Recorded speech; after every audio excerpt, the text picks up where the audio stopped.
नमस्कार, बहुत स्वागत है आप सभी का। आप सब देख रहे हैं एनएमएफ न्यूज का खास कार्यक्रम ग्लोबल चश्मा और मैं हूं आपके साथ चेतन पाठक।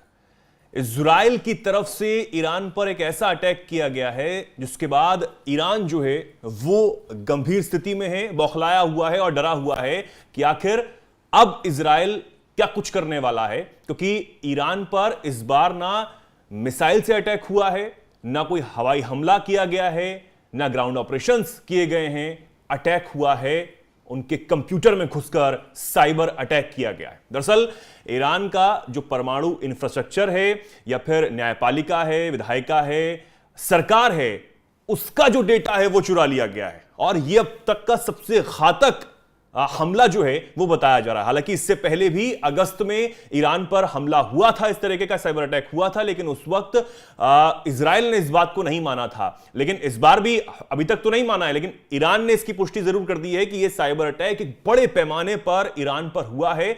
और सबसे बड़ी बात, सबसे बड़ा सवाल इस बीच यह है कि जिस तरीके से पिछले 1 अक्टूबर को ईरान की तरफ से करीब 200 बैलिस्टिक मिसाइल से इजराइल पर हमला किया गया, क्या उस हमले का जवाब यह है, उस हमले के जवाब का यह पहला चरण है? यह सबसे बड़ा सवाल इस वक्त बना हुआ है और इन तमाम सवालों का जवाब ढूंढने के लिए और तमाम मुद्दे पर चर्चा करने के लिए हमारे साथ बहुत खास मेहमान आज इस पैनल में जुड़े हैं। रॉबिंद्र सचदेव साहब जुड़े हैं, विदेश मामलों के विशेषज्ञ हैं। बहुत स्वागत है सर आपका एनएमएफ न्यूज पर हमारे इस खास कार्यक्रम ग्लोबल चश्मा में।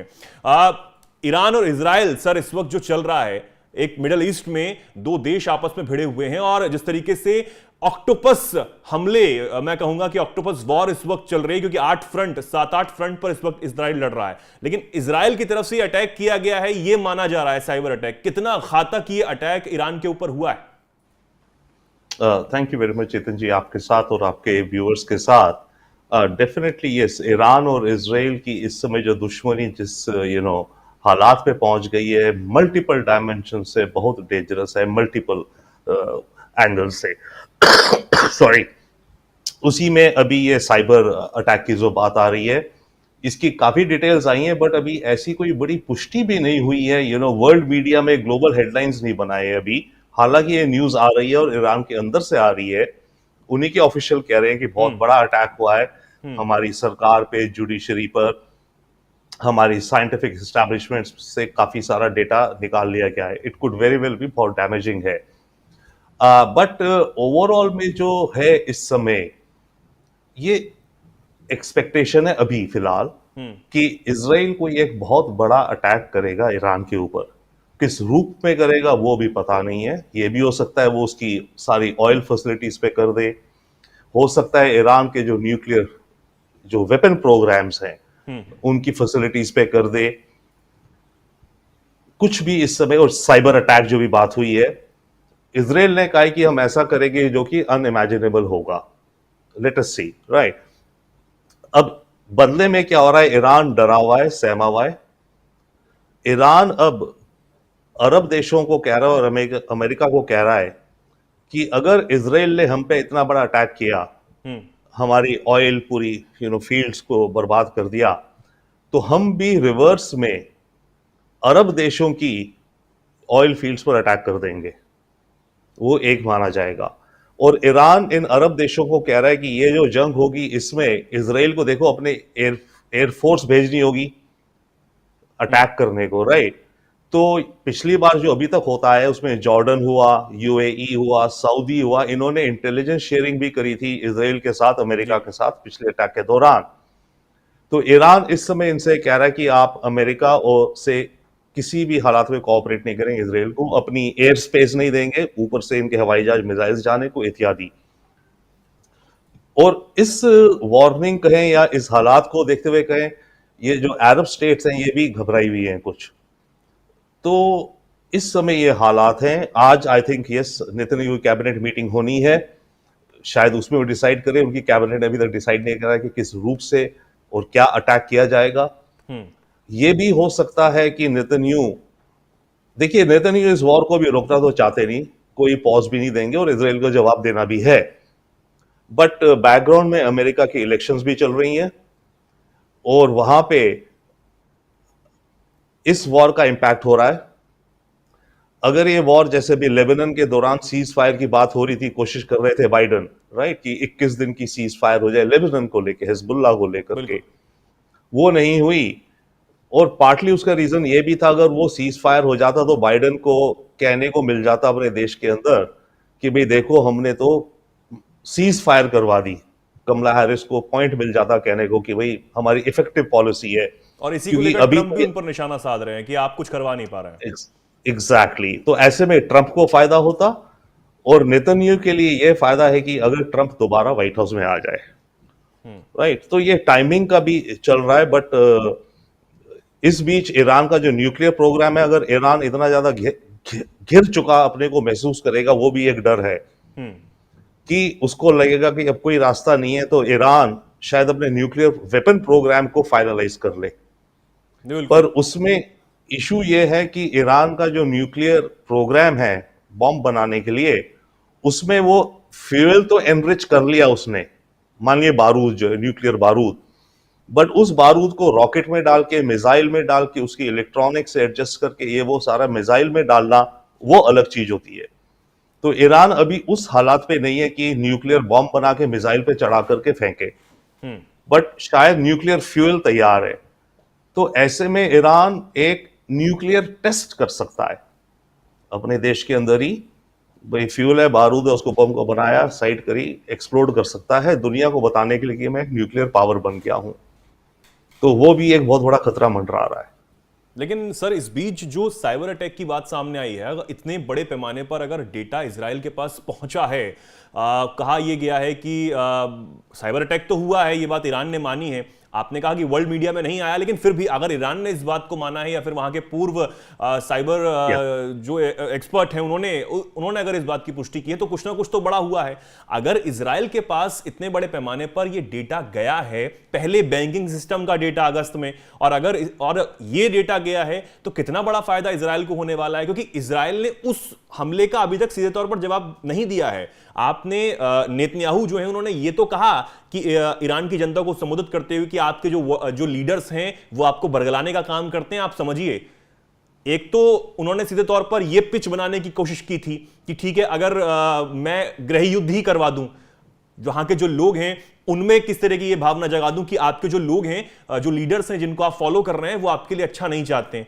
अब दूसरी तरफ ये साइबर अटैक करना, सारा डेटा लीक करना, और कहीं ना कहीं कमर तोड़ने का काम करना अंदर घुसकर। और फिर ये भी खबर सामने आती है पिछले दिनों कि जो ईरान के मिलिट्री जो चीफ हैं, वो ही कहीं ना कहीं इजराइल से मिले हुए हैं। वो सारी जानकारी, नसरल्लाह की जानकारी उन्होंने ही दी थी। Definitely yes, definitely yes. Second point quickly, yes, ये तो है, इजराइल इतने टॉप लीडर्स को मार कैसे पा रहा है? हानिया को मारा, नसरुल्लाह को मारा, कमांडर्स को मार रहा है, कैसे मार पा रहा है?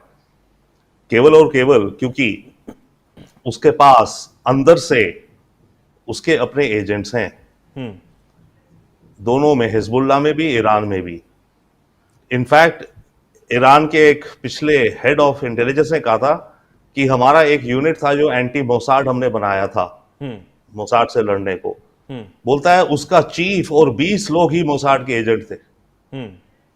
इस हाई लेवल पे ईरान के अंदर पेनिट्रेट कर चुका है इजराइल अपने स्पाइस के साथ। सिमिलरली हिजबुल्लाह में, और एग्जैक्टली जैसे आप बता रहे हैं, नसरुल्लाह की जो किलिंग है, उसका ये कहा जाता है कि इनफैक्ट इरानियन खामेनेई ने उसको भेजा था नसरुल्लाह के पास कि नसरुल्लाह को बताओ कि हिजबुल्लाह के अंदर सीनियर मोस्ट उसके एडवाइजर्स में घात हो गई है, उनमें से कुछ इजरायली एजेंट्स हैं, तो नसरुल्लाह इधर ईरान आ जाए। तो वो मैसेज लेके गया था खामेनेई से जब वो मीटिंग कर रहे थे, और जो मारा गया, राइट। तो उस हाई लेवल पे ईरान कॉम्प्रोमाइज्ड है। पहला पोर्शन क्या था, सॉरी, आपके क्वेश्चन का? मेरा सवाल एक तो ये था कि जिस तरीके से नसरल्लाह की मौत हुई, जी जी जी, साइबर, तो नसरुल्लाह का मौत है। अब साइबर की जहां तक बात है, देखिए साइबर में इन्होंने अभी मानिए डेटा निकाल लिया है। मेरे विचार से ये तैयारी है एक अगले साइबर अटैक की, और वो तब होगा बड़ा जब मानिए इजराइल अपना कोई एक बड़ा लॉन्च करता है। इजराइल तो क्या, खामेनी को भी टारगेट कर सकता है, राइट, न्यूक्लियर प्लांट को टारगेट कर सकता है, न्यूक्लियर वेपन्स प्रोग्राम को, ऑयल रिफाइनरीज को। उस समय जब वो करे बड़े रूप से, उस समय इस साइबर अटैक से जो उसने डेटा इकट्ठा किया है और जो उसने एंट्री मारी है, वो सारे इरानियन सिस्टम्स को डाउन कर दे उस समय। उनकी बैंकिंग, एटीएम, जो भी जुडिशरी सिस्टम, सरकार, वाटर, पावर प्लांट्स, जो भी चीजें उस समय इमीडिएट उनको फ्रीज कर दे, राइट? तो जो इंपैक्ट है वो और डबल हो जाएगा। एक तो इधर बॉम्ब अटैक्स हो रहे हैं, उधर दूसरा पूरी कंट्री स्टैंड स्टिल पे आ गया है। कैश मशीन्स नहीं चल रही हैं, बैंक बंद हो गए हैं, बैंक कंप्यूटर सिस्टम्स डाउन है, पूरे देश में कयास। तो ये उसकी तैयारी हो सकती है, मेरे को जो दिख रहा है। अभी ठीक है लिया इन्होंने, पर डैमेज क्या हुआ ये बात आ रही कि डेटा लिया। देखिए हम सब टेक्नोलॉजी के लोग हैं काफी हद तक, राइट? डेटा लिया तो लिया, अब डेटा का वो इस्तेमाल कब करेगा? बिल्कुल, तभी तो डैमेज करेगा। अभी कोई डैमेज की खबर नहीं है जो मुझे समझ आ रहा है। अभी आ रहा है कि डेटा लिया गया। तो ये तो इसका मतलब इंडिकेट करता है कि प्रिपरेशन है, तैयारी है, कहां कहां हमें करना है, उन्हें आइडिया बेटर है, उनके सीधे बग्स लोकेटेड है, सॉफ्टवेयर लोकेट करेगा, वहां उनको सिस्टम्स को शट डाउन करेगा। और इस सिचुएशन को बहुत स्मार्टली जो है वो इजराइल इस वक्त हैंडल कर रहा है। हमने पिछले दिनों भी चर्चा की थी रॉबिन जी, और कहीं ना कहीं हमने इस बात को माना कि जिस तरीके से इजराइल कई फ्रंट्स पर एक साथ लड़ रहा है और ईरान से चक्कर नहीं ले रहा है। वो इस वक्त हमास से भी उलझा हुआ है, हमास भी उस पर अटैक कर रहा है, हूती विद्रोही भी उस पर अटैक कर रहे हैं तो उनसे भी उलझ रहा है, और इधर हिजबुल्लाह से तो वो लड़ाई कर ही रहा है, लेबनान में घुसकर ग्राउंड ऑपरेशंस भी किए जा रहे हैं। तो हमने जो चीज निकाली उसमें यह थी कि आप ईरान पर सीधे अटैक नहीं कर रहे हैं, अब आप अलग अलग फ्रंट्स पर लड़ रहे हैं, क्योंकि ईरान भी सीधे अटैक करता नहीं है। उसने इस बार अटैक शायद इसलिए किया क्योंकि नसरल्लाह की मौत के बाद जो हिजबुल्लाह है वो कहीं ना कहीं बिखर गया था, टूट गया था और बूस्टअप नहीं हो पा रहा था। तो उसको बूस्ट करने के लिए ईरान ने मिसाइल अटैक कर दिए इजराइल पर सीधे तौर पर। अब इजराइल ये जानता है कि मुझे सीधे तौर पर ईरान से अभी नहीं उलझना है, क्योंकि मैं बहुत सारे फ्रंट से इस वक्त घिरा हुआ हूं। पहले मुझे उन्हें खत्म करना है, जो प्रॉक्सीज हैं उन्हें खत्म करना है, और उसके बाद ईरान से मैं कर सकता हूं। लेकिन धीरे धीरे ईरान के अंदर घुसकर और वहां पर उसका डेटा चुराकर तो आपने पहले ही कमर तोड़ दी, पहले ही कहीं ना कहीं सेंध लगाने का प्रयास किया है घातक तरीके से। ये और ज्यादा घातक है मिसाइल और तमाम चीजों से। ओ यार डेफिनेटली ये तो बहुत ज्यादा घातक है ये तो। और ये लीड करता है जो नेक्स्ट पॉइंट है, इजराइल का ऑब्जेक्टिव क्या है। केवल ये नहीं कि बम मार के उनका न्यूक्लियर प्रोग्राम को डिले कर दिया, ये नहीं। इजराइल का अल्टीमेट ऑब्जेक्टिव ये है, और अमेरिका का भी ये है, कि ईरान की रेजीम चेंज हो। ये जो इस्लामिक रेजीम है इसको देश के अंदर रिबेलियन हो, इसको उतारा जाए, दूसरी एक कोट अनकोट डेमोक्रेटिक रेजीम सरकार बने, ये इनका ऑब्जेक्टिव है। अदरवाइज ईरान तो एक प्रॉब्लम रहेगा ना हमेशा। बिल्कुल, खामने को मार दिया दूसरा है, तो इनका ये क्लियर कट ऑब्जेक्टिव है, यूएस का भी और इजराइल का भी। अब ऐसे में ये जब कयास होगा, ये उसी की तरफ ले जाएगा ना, स्टेबिलिटी को गड़बड़ा देगा पूरे देश में।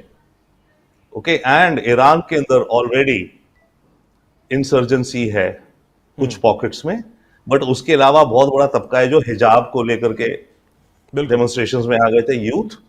तो वो लोग रेवोल्यूशन चाहते हैं एक तरह से, मानिए, हिजाब वाले और anti hijab and all, as well as जो नॉर्थ में ईरान के कुर्दिस्तान का जो रीजन है वो अपनी ऑटोनॉमी चाहते हैं, एज वेल एज इनका साउथ वेस्ट बलूचिस्तान जो कि पाकिस्तान से बॉर्डर करता है, वहां पे जो बलूच है वो अपनी ऑटोनॉमी चाहते हैं।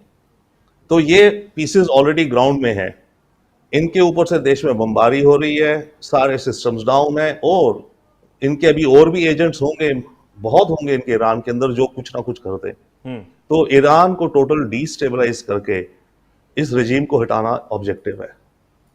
एक मेरा आखिरी सवाल ये होगा रॉबिन जी कि जिस तरीके से अमेरिका ने 21 दिनों के लिए सीज फायर करने की बात जरूर की थी, और खबर बीच में ये भी आई थी कि जो नसरल्लाह की मौत के बाद हिजबुल्लाह की जो हालत है वो भी यही चाहता है कि सीज फायर कहीं ना कहीं हो जाए, ये बात खबरें जो है वो चल रही थी। लेकिन इस साइबर अटैक की पुष्टि के बाद ईरान की तरफ से, और साइबर अटैक ये हुआ है, हालांकि अमेरिका ये तो कह रहा है कि आप सीज फायर करिए, लेकिन फिर खुलकर ईरान का माफ कीजिए इजराइल का समर्थन भी कर रहा है कि हम तो पूरी तरीके से आपको सपोर्ट करते हैं, ईरान ने ये बहुत बड़ी गलती कर दी है और इसको भुगतना भी होगा। लेकिन ये साइबर अटैक जब हुआ तो भी अमेरिका की तरफ से वो प्रतिक्रिया सामने नहीं आई कि आप मतलब एक कहा जाए कि एक ठोस तरीके से कि नहीं भैया सीज फायर करिए, आप लोगों का नुकसान हो रहा है, तमाम जो भी मध्यस्थता की बात बीच में आकर अमेरिका को करनी चाहिए वो अमेरिका नहीं कर रहा। तो अमेरिका की भी ये जानकारी में होगा कि साइबर अटैक करने से क्या कुछ नुकसान, कितना बड़े पैमाने पर नुकसान ईरान को हो सकता है, तो आप करने दीजिए। सर्टनली होगा, पर यह भी हो रहा है, एटलीस्ट खबरों में तो ये हो रहा है कि कई बार इजरायली गवर्नमेंट और इजरायली मिलिट्री और इंटेलिजेंस कुछ कर देती है और बाद में बताती हैं अमेरिका को, या जब शुरू हो जाता है या 1 घंटे पहले बताती हैं कि हम ये करने जा रहे हैं, ये भी कहा जाता है। बट यस, एक ये चीज दर्शाता है ओवरऑल कि अमेरिका की इफेक्टिवनेस, इनफैक्ट अमेरिका की छवि और इफेक्टिवनेस पे डाइल्यूट हो रही है कि ये देखा जा रहा है, वो कहता है तो सीज फायर करो पर इजराइल मान नहीं रहा, तो कहाँ का सुपर पावर एक तरह से, राइट? ये अमेरिका की एक बहुत वो जा रहा है। But at the same time America के अंदर इस समय हॉट इलेक्शन है। बिल्कुल। ओके, तो अगर बाइडेन चाहे भी कि मैं मतलब नेतन्याहू को अच्छे से लताड़ दूं, ये मेरी बात नहीं मान रहा, इनके इमीडिएट सब बंद कर देते हैं, जो भी एड हमने चल रही है, जो जा रही है जा रही है, बट रोकते हैं भी, वो नहीं करेगा, नहीं करेगा इस समय, क्योंकि इस समय इलेक्शंस हैं एंड जूइश कम्युनिटी है। और बाय द वे ये नहीं है कि सारे जूस प्रो नेतन्याहू, अमेरिका के अंदर सारे जूस और अमेरिका 100% प्रो इजराइल हैं, बिल्कुल। बट 50% जूस मे बी या 40% आर एंटी नेतन्याहू। इजराइल अलग चीज है, नेतन्याहू अलग चीज है। तो अमेरिका के अंदर भी डिवाइड है इस बात को लेकर के कि इजराइल को तो सपोर्ट कर रहे हैं पर नेतन्याहू जो कर रहा है एकदम गलत कर रहा है।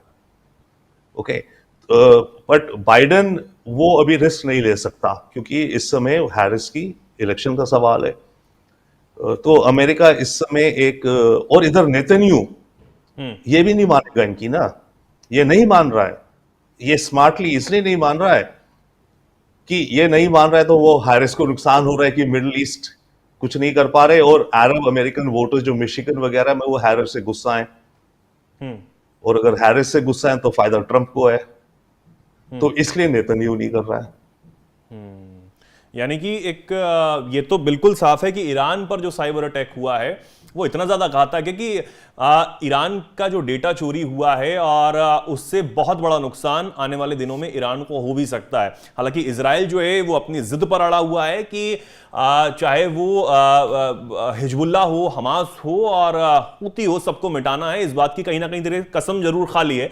अब स्ट्रेटेजी जो है वो इजराइल ने चेंज करी है, मिसाइल और हवाई हमलों से हटकर इस तरीके से साइबर अटैक करना और एक तरीके से बेबस कर देना सामने वाले को कि आप कुछ कर ही नहीं सकते हैं, बिल्कुल तरीके से शटडाउन कर देना एक पूरे देश को। यह भी कह सकते हैं कि आने वाले दिनों में अगर ईरान के ऊपर यह भी संकट आ जाए कोई तो चौंकाने वाली बात नहीं होगी, क्योंकि जो साइबर अटैक हुआ है वो बहुत घातक है। बहुत बहुत धन्यवाद रॉबिन जी आपका हमारे साथ जुड़ने के लिए, तमाम जानकारियां हमें बताने के लिए, हमें समझाने के लिए कि आखिर मिडिल ईस्ट में जो संघर्ष युद्ध चल रहा है उसका क्या नतीजा आने वाले दिनों में हो सकता है और कितना बड़ा नुकसान इस वक्त इस साइबर अटैक से ईरान को हुआ है। बहुत बहुत धन्यवाद सर।